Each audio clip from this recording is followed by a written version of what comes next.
প্রিয় প্রবাসী, প্রিয় দেশি সবাইকে প্রতিভা কিচেনের পক্ষ থেকে শুভ দুপুর। আমার মাটির গাছে লাউ হয়েছে, রান্দি আমি মাটির কড়াইয়ে, মরলে দেহ মাটি হবে, কিসের এত বড়াই রে?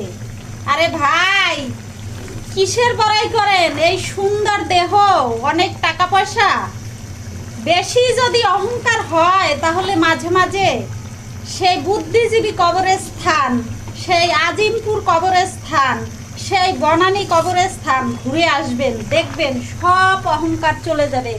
আজকে হচ্ছে দুপুরে দেখুন কত সুন্দর সুন্দর রান্না। এ হচ্ছে রুই মাছের মাথা দিয়ে শাপলা ভাজি, একেবারে মাখো মাখো, অসাধারণ। আর এই হচ্ছে দেখেন চিংড়ি মাছ ধনে পাতায় মাটির কড়াইয়ে, মানে লাউ, সে এক অসাধারণ। তো সবাই ভালো থাকবেন, সবাইকে শুভ দুপুর।